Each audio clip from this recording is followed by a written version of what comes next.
Write out heading uniform circular motion.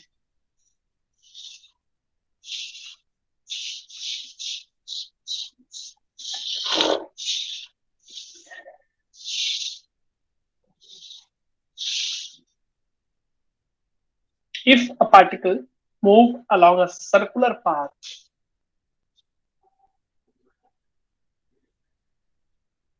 if a particle moves along a circular path with a constant speed, with a constant speed,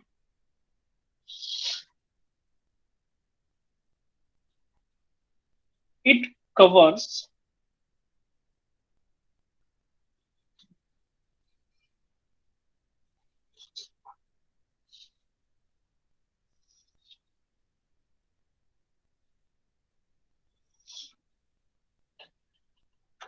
it covers equal distances along a circumference. It covers equal distances along the along the circumference along the circumference of the circle along the circumference of the circle in equal time of interval in equal time of interval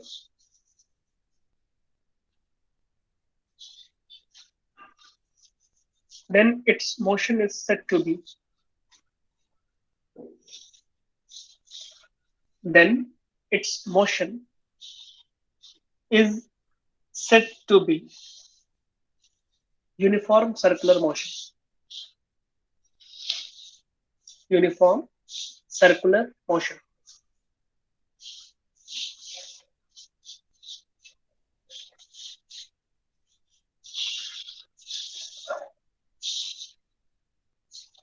okay और करके दूसरी definition भी लिख सकते हो.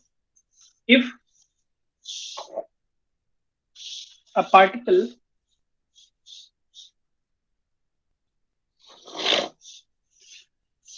particle takes equal number of rotation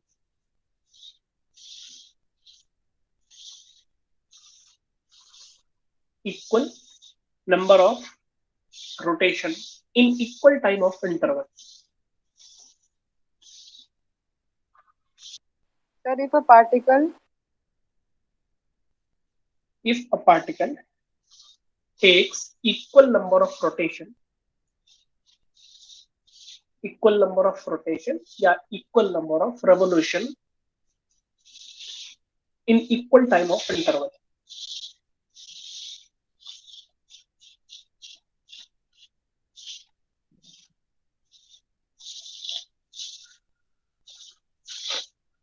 example में लिख लेना आपने.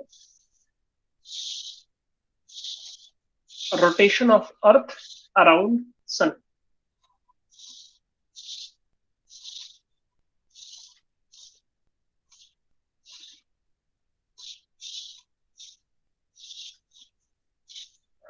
rotation of earth around the sun.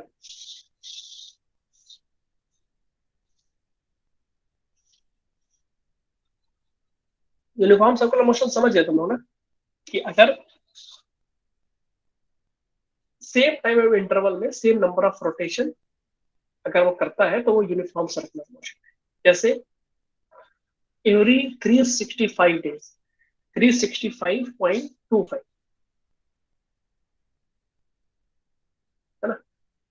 365.25 days में ये अर्थ क्या करती है, सन का पूरा एक रोटेशन लगा लेती है. ठीक है, इसलिए हम क्या बोलेंगे कि हर एक टाइम फिक्स इंटरवल के बाद ये अपना एक रोटेशन पूरा करती है, इसलिए ये क्या है, यूनिफॉर्म सर्कुलर मोशन. या फिर हम spinning of earth around about its axis, है ना. दूसरा एग्जांपल चाहो तो लिख सकते हो, spinning of earth about spinning of earth about spinning of earth about its own axis.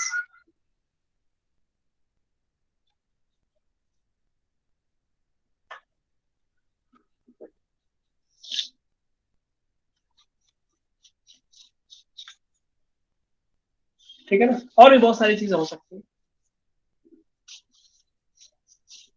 Elliptical होता है लेकिन सर्कुलर भी मान सकते हैं, है ना।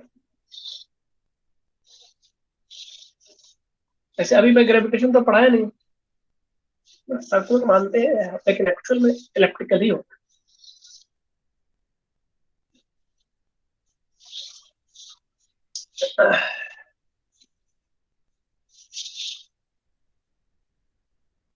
जैसे अर्थ भी क्या है, अर्थ पूरा एकदम स्फेयर नहीं है ना, लेकिन मान सकते हैं कि स्फेरिकल है ना। और एक एग्जांपल हो सकते हैं जैसे टिप ऑफ हैंड्स, क्लॉक में जो हैंड्स होती है, minute hands, second hands, hour hands, है ना। तो इन सारी हैंड्स की जो टिप का मोशन है, टिप का मोशन या किसी इन बिटवीन मोशन है, इन बिटवीन पॉइंट्स का मोशन है, वो भी क्या सर्कुलर। फैन है, फैन का जो ब्लेड है वो भी क्या करता है, सर्कुलर मोशन करता है। देखना यहाँ से, फैन को जब हम ऑन करते हैं, जैसे ही हमने फैन को ऑन किया तो यूनिफॉर्म सर्कुलर मोशन में नहीं, है ना। क्यों? क्योंकि वो हर एक सेकंड में या हर एक पर्टिकुलर टाइम इंटरवल के बाद अपनी स्पीड को इंक्रीज करता है। यानी स्टार्टिंग में जब हम फैन को ऑन करते हैं, अपनी स्पीड को इंक्रीज करता है, यानी कि हर एक फिक्स टाइम इंटरवल में वो नंबर ऑफ रोटेशन फिक्स नहीं, इंक्रीज कर रहा है। तो ये यूनिफॉर्म सर्कुलर मोशन नहीं। लेकिन एक टाइम के बाद, थोड़ी देर के बाद, जब वो अपने कांस्टेंट स्पीड से मूव करना स्टार्ट कर देता है, तो हम क्या बोलेंगे कि वो यूनिफॉर्म सर्कुलर मोशन में आ गया है। लेकिन जैसे ही हम फैन को ऑफ करते हैं, तो वो उसका जो रोटेशन है पर यूनिट टाइम डिक्रीज करने लगता है, तो वो भी हमारा नॉन यूनिफॉर्म सर्कुलर मोशन में आ जाएगा। तो यूनिफॉर्म सर्कुलर मोशन हो नहीं। ठीक। और भी बहुत सारे एग्जाम्पल हो सकते हैं इसके, एक दो नहीं, बहुत सारे एग्जाम्पल हो सकते हैं। जैसे यूनिफॉर्म मोशन हम लोगों ने बात किया था तो ध्यान रखना, वो यूनिफॉर्म लीनियर मोशन था। हमने सिर्फ वहां पे क्या लिखवाया था, uniform motion, uniform speed, uniform velocity. Basically वो क्या था, uniform linear velocity, uniform linear speed, uniform linear speed था ना, ये यूनिफॉर्म लीनियर मोशन। यहाँ पे सर्कुलर मोशन है, तो दोनों को डिफरेंशिएट करने के लिए एक को हम लीनियर और एक को दूसरे को हम सर्कुलर कह सकते हैं। ठीक है, write down next heading, angular displacement.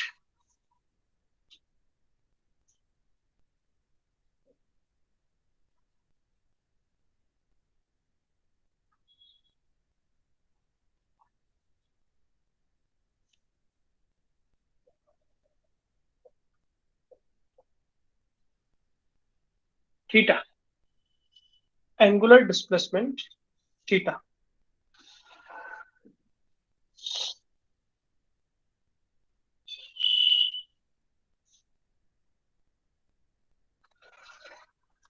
ठीक है, this is a circle, okay, this is the origin. मान लो यहां से यहां जाता है ना, तो this is what, this is theta. कितना एंगल चेंज हुआ, तो उसको हम क्या बोलते हैं, angular displacement.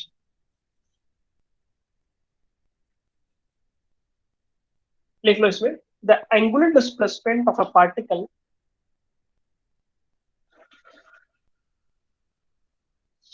angular displacement of a particle moving along a circular path,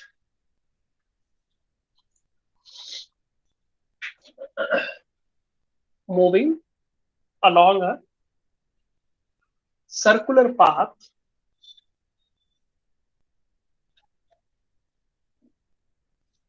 is defined as the angle swept, the angle swept swept out by its radius vector, angle swept out by its radius vector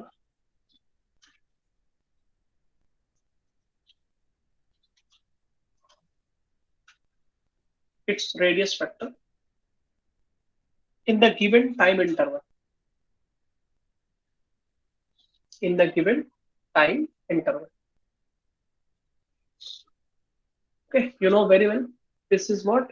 This is, let us suppose this is S and this is R. And theta will be equals to S by R. Angle is equals to arc by radius. Okay. और करके दूसरी तरह से भी लिख सकते हैं. जैसे for example this is a circle. Okay, कोई पार्टिकल पहले यहां पे था. Okay, this is what, this is theta 1. यहां से यहां चला and this total, that is theta 2, and this is what, this is delta S, and this particular angle, this angle any this angle will be theta is equals to, yeah, delta theta is equals to theta 2 minus theta 1. Change in an angular displacement, change in angle, that will be equals to what, delta theta is equals to delta S, if this is radius r, delta S upon r. यहाँ origin से चल रहा था, यहाँ पे पहले ही से कुछ एंगल बना रहा था, बाद में दूसरा एंगल चेंज कर दिया है. तो delta theta is equals to delta S upon are. Delta means change, delta S means S2 minus S1.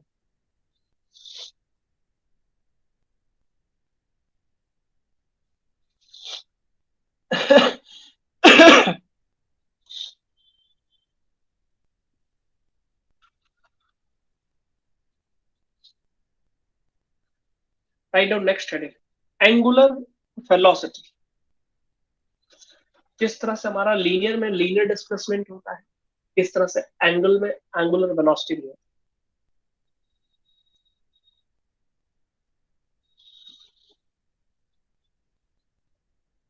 The rate of change of angular displacement, the rate of change of angular displacement, यहां लिख देता हूं, the rate of change of angular displacement, है ना. अगर मैं delta theta upon delta T की बात, that will be what, that will be what, that will be the average velocity. इसको लिख लेना, omega bar omega, it is omega, omega symbol का नाम क्या है इसमें, omega. Omega bar is what, average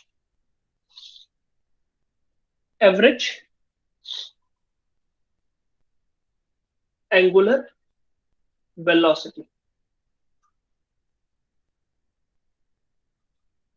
Average angular velocity.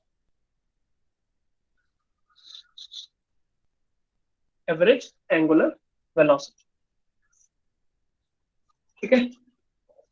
अच्छा, अगर मैं बात करूं, उसी में लिखो नीचे इस तरह से, if delta t tends to 0, तो क्या हो जाएगा बताओ. यहाँ पे delta theta upon delta T, limit लगा देंगे, what, limit delta T tends to 0. ये क्या बन जाएगा, D theta upon T T, it will be omega, है ना. एवरेज से क्या हो जाएगा, इंस्टेंटेनियस एंगुलर वेलोसिटी. और डिटेल्स हम इसमें नहीं जाऊंगा मैं, क्योंकि सब लीनियर में पढ़ चुके हैं हम लोग. इंस्टेंटेनियस एंगुलर वेलोसिटी, किसी पर्टिकुलर इंस्टेंट पे उसकी लीनियर वेलोसिटी क्या होगी, ये कैलकुलेट करने के लिए हम इस फार्मूले का यूज करें. When delta t tends to 0, then the average angular velocity will become instantaneous angular velocity.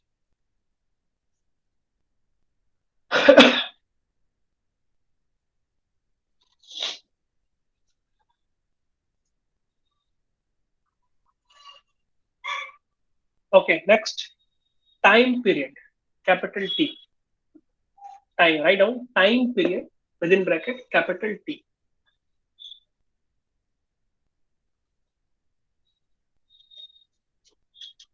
Time period within bracket capital T. Time taken to complete one complete rotation. Time taken to complete one complete rotation.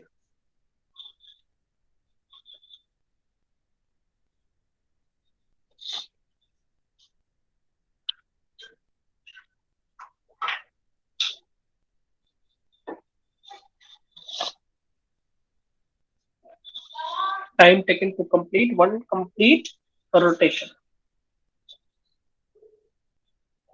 Next, frequency.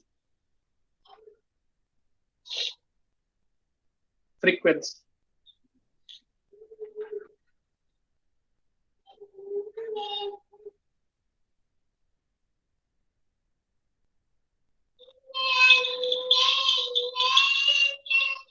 Number of rotation. Number of rotation per unit time. Number of rotation per unit time.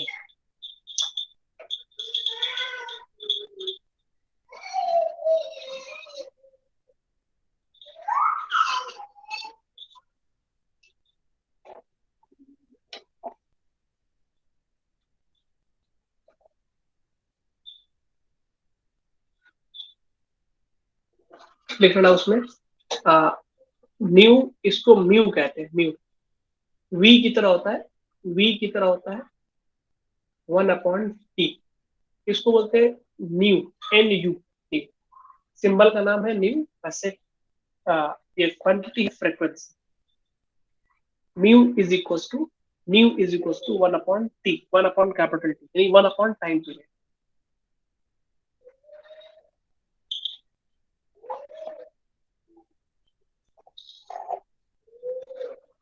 है ना, यहाँ पे star बना के लिख लेना नीचे। Angular velocity क्या होती है? Angular velocity theta upon time. किस तरह से लीनियर वेलोसिटी क्या होती है? Displacement upon time. ये लीनियर है और ये एंगुलर है। एंगुलर में क्या है? Angular velocity is equal to angular displacement upon time. Linear velocity equal to linear displacement upon time. Rate of change of angular displacement per unit time is called angular velocity, and rate of change of linear velocity, rate of change of linear displacement with respect to time is called linear velocity.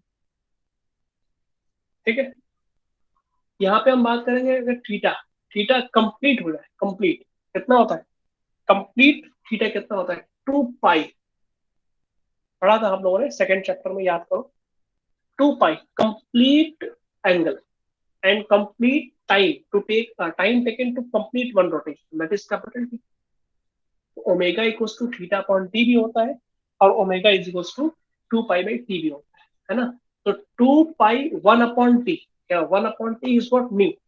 तो ये भी होता है, ये बहुत important चीज है, इसको आप लोग नोट कर लेना ना, relation between omega, theta and time period and frequency.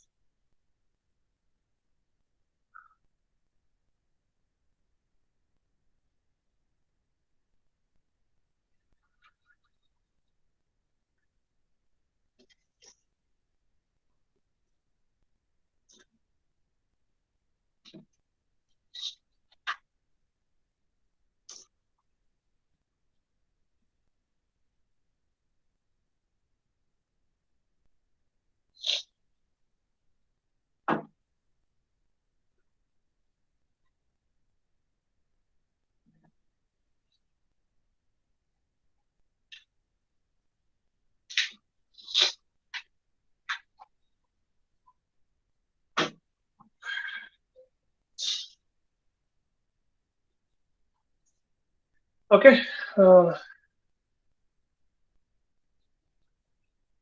Write down next heading: relation between linear velocity and angular velocity. Relation between linear velocity and angular velocity.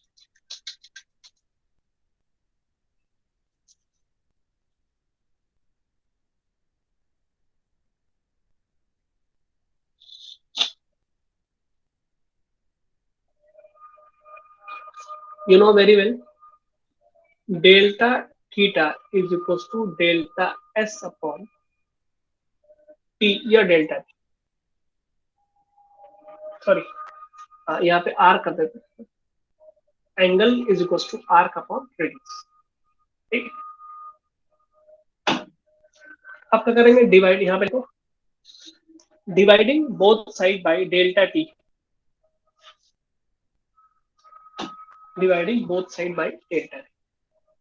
Delta theta on delta t is equals to 1 upon r delta s upon delta t.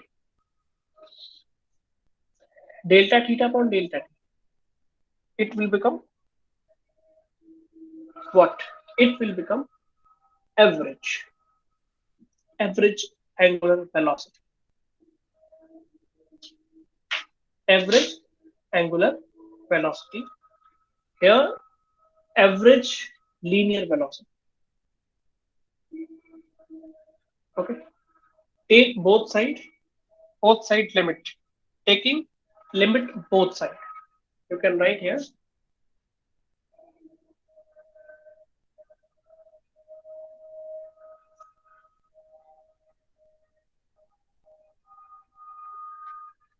both side. Limit delta t tends to 0, delta theta upon delta t, 1 upon r, limit delta t tends to 0, delta s upon delta t. It will become what? Angular velocity, 1 upon r, linear velocity. It is v, velocity.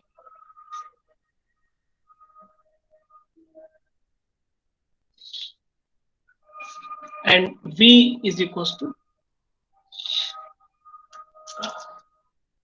omega is equals to 1 upon r into v.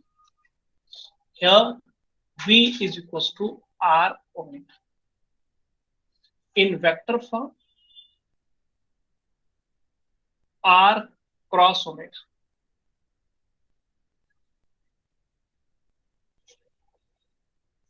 एक minute, उल्टा हो गया.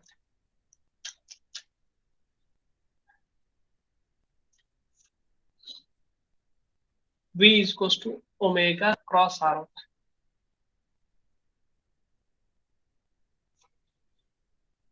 p is equals to omega cross r. Note down.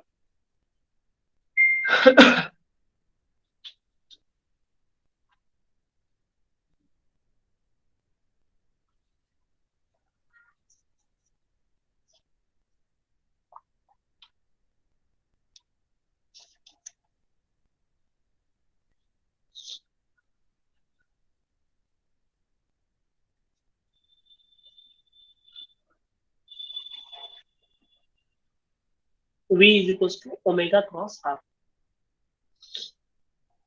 Now write down next heading: angular acceleration. Angular acceleration. The rate of change of angular velocity. The rate of change of angular velocity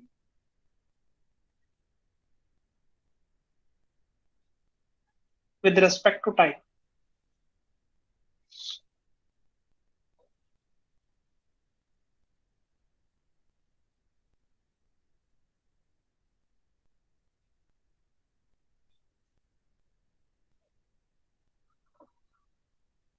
ऐसे लिखें, alpha not acceleration है, यहाँ पे alpha alpha से denote करेंगे, alpha is equal to d omega upon D t, rate of change of angular velocity with respect to time.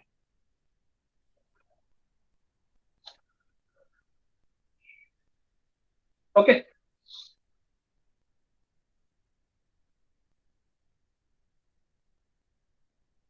Write down next heading, relation between linear and angular acceleration. Relation between linear and angular acceleration.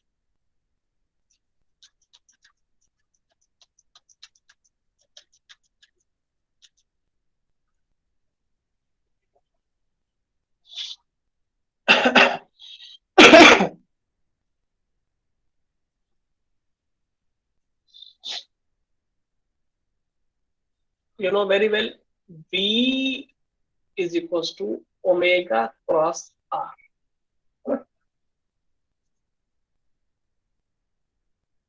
दोनों side differentiate करें, d upon dt of v, d upon dt of omega cross r,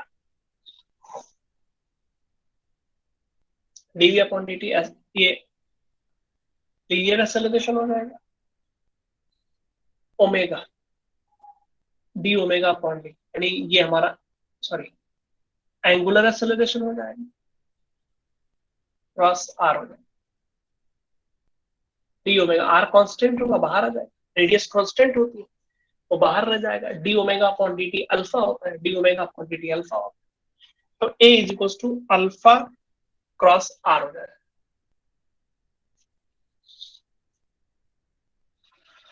A is equal to alpha cross R, यानी linear acceleration is equal to angular acceleration times are.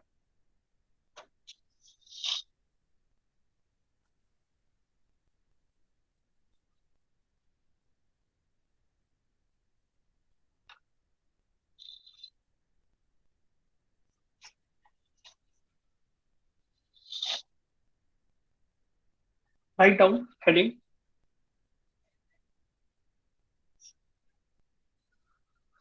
मैं लिख देता हूँ heading,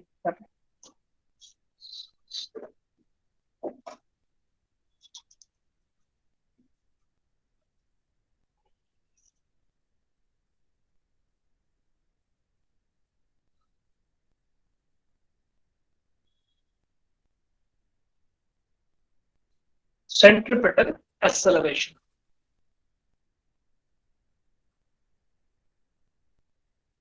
Centripetal acceleration.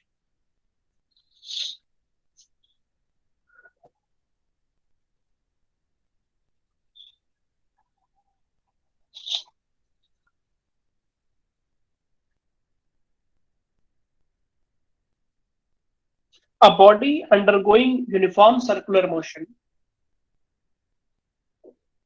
A body undergoing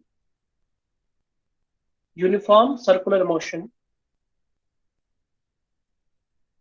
is acted upon by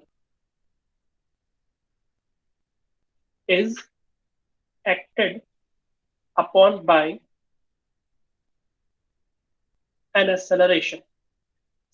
Is acted upon by. So please repeat. A body undergoing uniform circular motion is acted upon by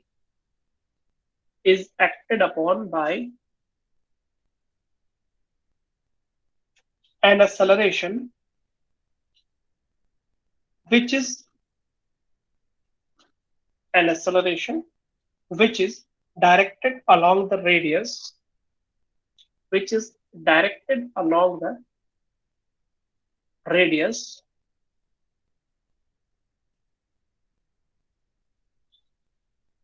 toward the center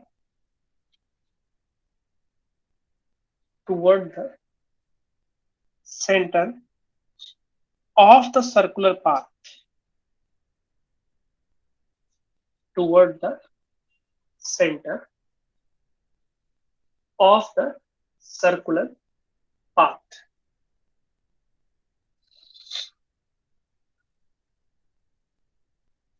क्या मतलब हुआ इसका? अभी expression लिखोगे तो समझ में आ जाएगा। Write down heading expression for centripetal acceleration. Expression for centripetal acceleration.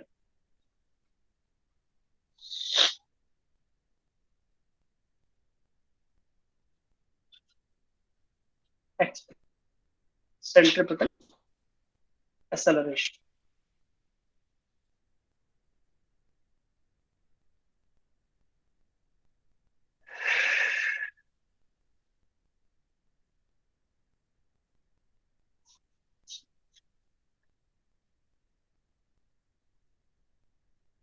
Let's suppose this is a circular path, okay,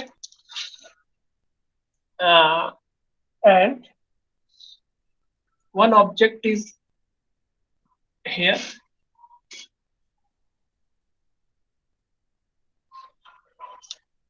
okay. After some time, it moves to here. The location, now the location is this. After t time, okay. This is O point, this is P point, this is Q point, okay. The angle change, total angle, let us suppose this is delta theta,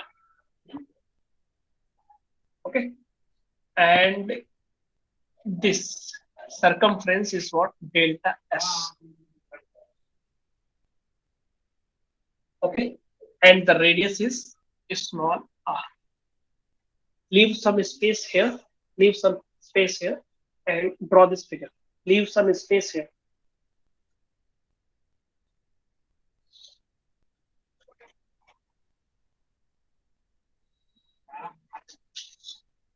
Delta theta, delta S. I think video is not clear, I know, but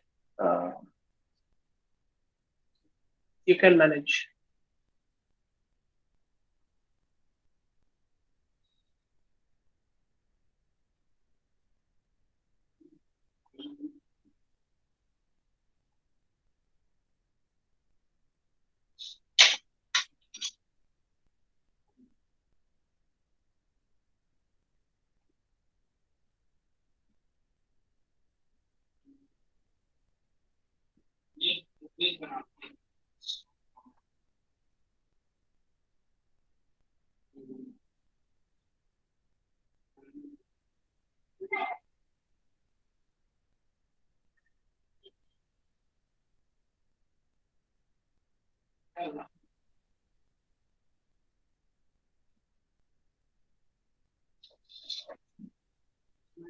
देखो यहाँ पे जब object जब यहाँ था, ये ऐसे घूम रहा है ना, ऐसे एरो बना देना, it is moving like that. S पहले पी पे था, फिर क्यू पे था। देखना ध्यान से, इंपॉर्टेंट है। इस पॉइंट पे था तो इसकी वेलोसिटी की डायरेक्शन क्या थी? ये इस पॉइंट पे था तो इसकी वेलोसिटी की direction, late us suppose this is v1 and this is v2। अगर मैं मैग्नीट्यूड की बात करूं, दिस इज द वेक्टर ना, वेक्टर टेंजेंट इस पॉइंट पे था तो इधर मूव कर रहा था, इस पॉइंट पे था तो इधर मूव कर रहा था। Mod of v1 is equal to mod of v2। देख लेना, बिकॉज इट इज यूनिफॉर्म ना, यूनिफॉर्म सर्कुलर मोशन में, तो दोनों का मैग्नीट्यूड क्या होगा? सेम होगा। Let us suppose that is v only. Uniform circular motion में है, दोनों का मैग्नीट्यूड सेम होगा, इसलिए हम क्या बोलेंगे? Magnitude of v1 vector equal to magnitude of v2 vector is equal to, let us suppose it is v। Okay, यहाँ पे एक चीज देखना ध्यान से कि हम इस वेक्टर को हम अगर अरेंज करना चाहें, इस वेक्टर को हम अरेंज करना चाहें, इस वेक्टर को मैं उठा के यहां रखता हूं,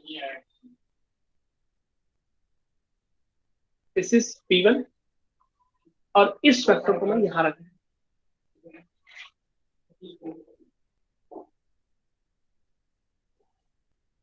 ठीक है।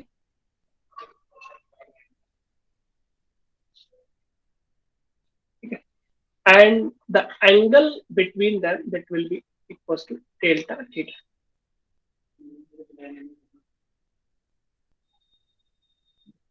कैसे? देखो, अगर मैं कहूं कि अगर ये एक सर्कल है,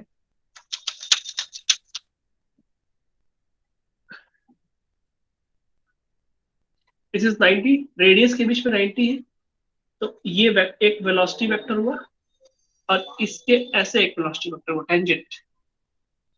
इसको मैं उठा के यहां रखता हूं, यहाँ पे इनके बीच में एंगल कितना बना, यानी रेडियस के बीच में अगर 90 बन रहा है तो वेलोसिटी वेक्टर के बीच में भी कितना बन रहा है, 90। क्लियर होगी बात? अच्छा, दूसरी बात अगर मैं यहां करूं, रेडियस के बीच में 180 बन रहा है अगर एंगल, एक वेक्टर वेलोसिटी वेक्टर इधर है, एक वेलोसिटी वेक्टर नीचे ऐसे घूम रहा है, तो इसको मैं उठा के यहां अगर रखता हूं तो बताओ वेलोसिटी वेक्टर के बीच में कितना एंगल बना, 180।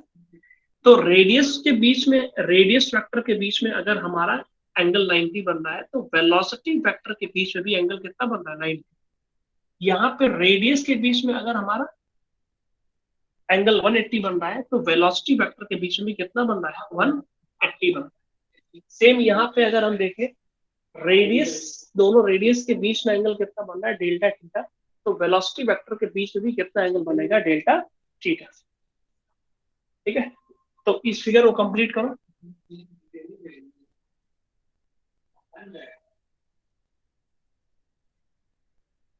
कोई डाउट हो तो पूछ सकते हो।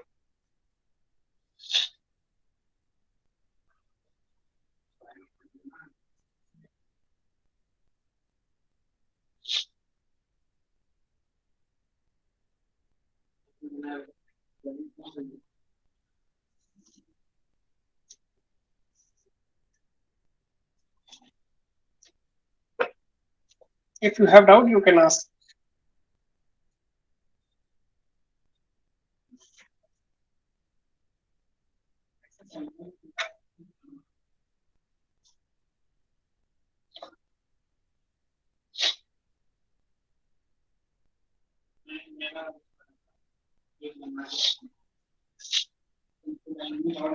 डेल्टा V कितना होगा, V2 माइनस V1। होगा, यहाँ पे देखो, अगर हमको V2 माइनस V1 निकालना हो तो हम क्या करेंगे, V2 प्लस माइनस V1 कर सकते हैं। इन दोनों को ऐड करना हमने पढ़ा हुआ वेक्टर में, तो V1 को हम यहां लिख सकते हैं ऐसे, माइनस V1। बोलो यस और नो, बताओ सभी लोग बताओ, समझ में आ रहा है? V1 को हमने रिवर्स कर दिया, नेगेटिव, यस और नो।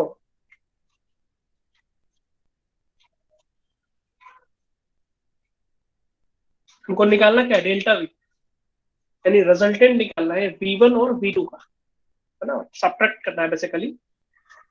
तो बताओ, अब दो वेक्टर को सॉल्व करना है, यानी V2 और माइनस V1 को ऐड करना, V2 और माइनस V1 को ऐड करना।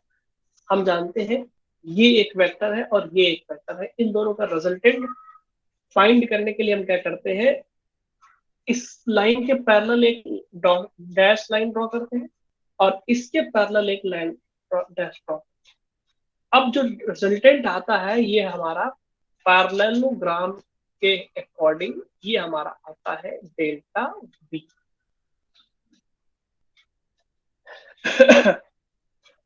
ठीक,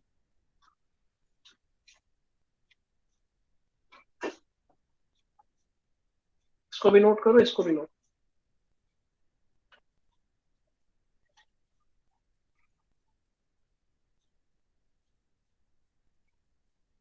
अब बताओ कि बाई ज्योमेट्री हम इस डेल्टा वी को उठा के हम यहां रख सकते हैं।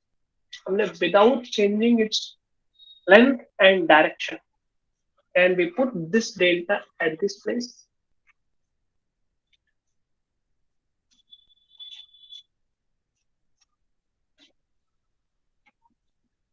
बनाते रहो, एक एक स्टेप बनाते रहो।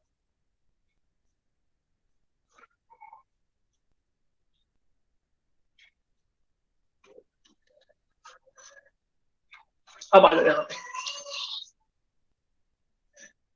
Delta theta is equal to यहाँ पे arc upon radius delta S upon are,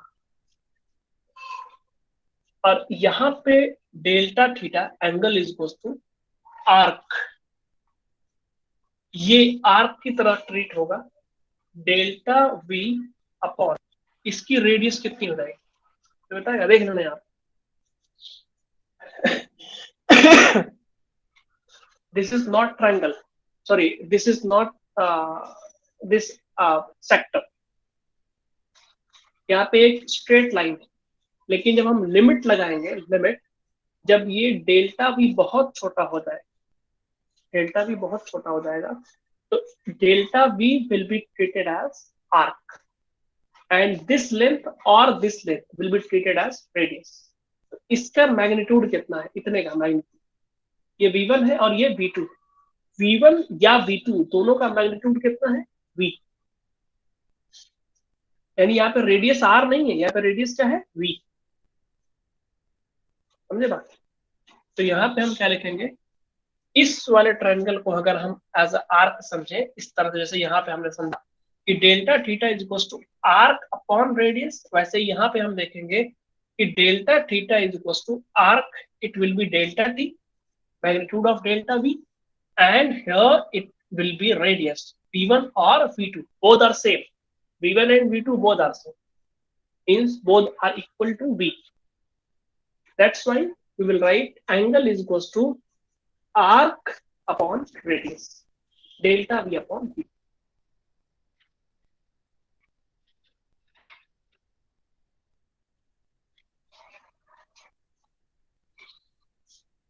Here on solving you will write here delta v is equals to v by r into delta s,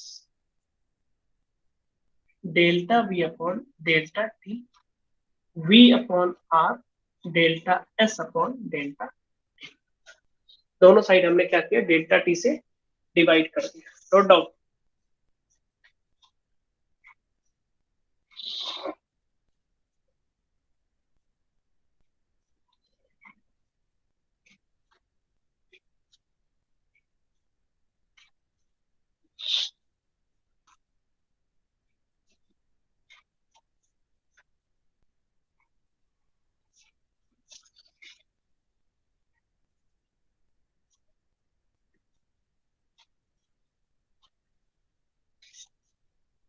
अब क्या करेंगे, यहाँ पे दोनों साइड लिमिट ले लेंगे, तो limit delta delta T tends to 0, delta v upon delta t, v by r, limit delta T tends to 0, delta S upon delta T.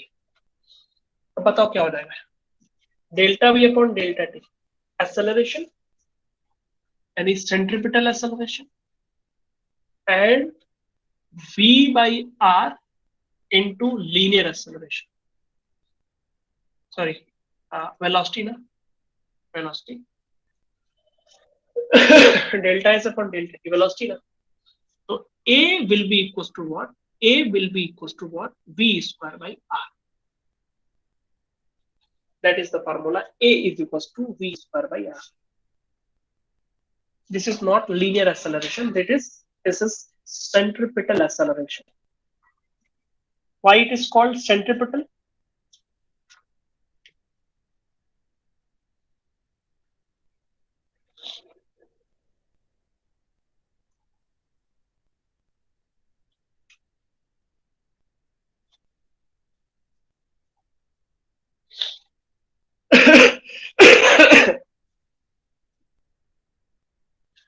Why it is called centripetal?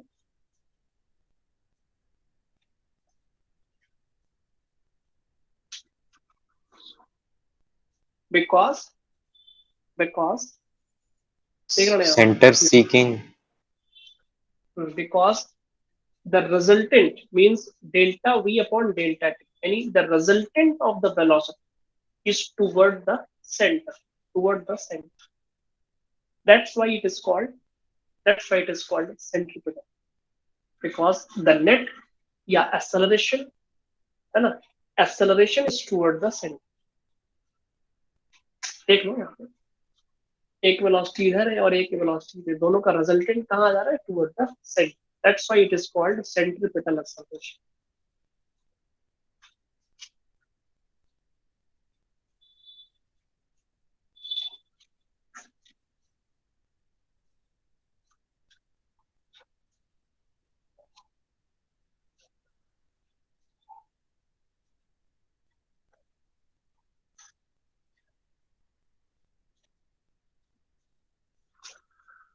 हो गया?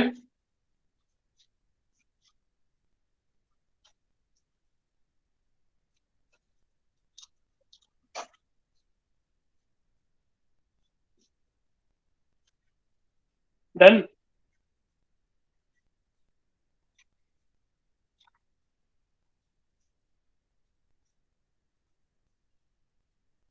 Okay, इसको एक बार दो बार revise करना आपको. ठीक, मैं यहाँ पे थोड़ा सा और डिस्कशन करना चाहता हूँ. थोड़ा सा मैं इस पे और डिस्कशन करना चाहता हूँ, है ना. वो हमारे सिलेबस में नहीं है, लेकिन फिर भी क्या देख जो भी हमने डेरिवेशन की यूनिफॉर्म सर्कुलर मोशन की, यूनिफॉर्म सर्कुलर मोशन जिसमें v1 और v2, magnitude of v1 and magnitude of v2 से हर पॉइंट पे वेलोसिटी और स्पीड जो उसकी है सेम, हर पॉइंट पे उसकी स्पीड सेम.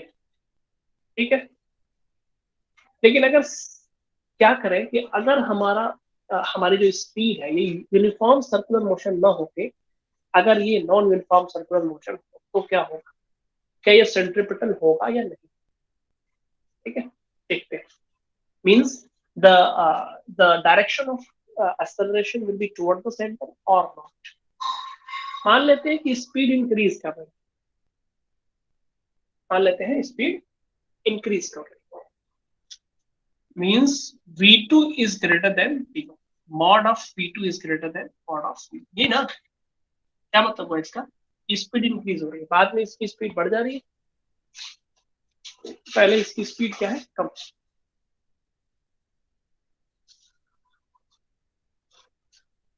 अगर यहाँ पे इस डायग्राम को देखा जाए तो v2 वाला जो है ये बढ़ जाएगा.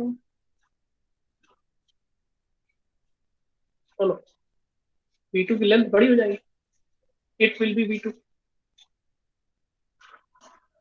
ठीक है, अब रिजल्टेंट जो होगा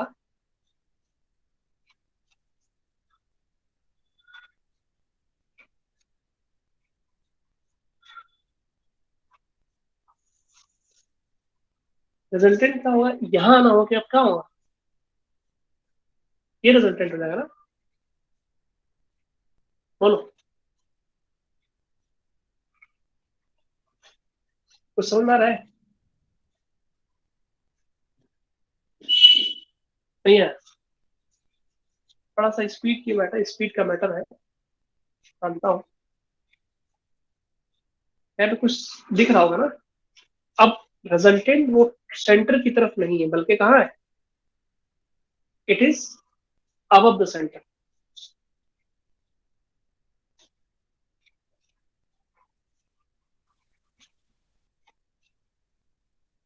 रिजल्टेंट अब क्या हुआ?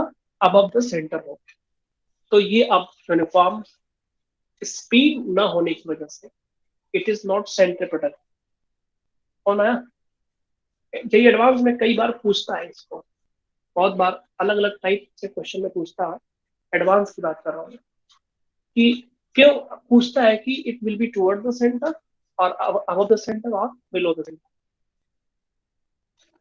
तो यहाँ पे आपको समझ में आया कि अगर स्पीड इंक्रीज कर रही होगी तो हमारा जो रिजल्टेंट होगा it will not be toward the centre, it will be above from the centre. ऐसे ही अगर स्पीड डिक्रीज कर रही हो, स्पीड अगर डिक्रीज कर रही है तो क्या हो जाएगा, ये बिलो द सेंटर हो जाएगा। ठीक है,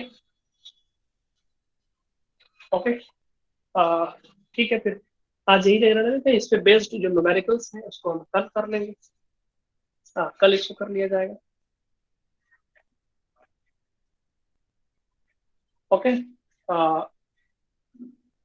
okay, you may give your attendance and leave the class.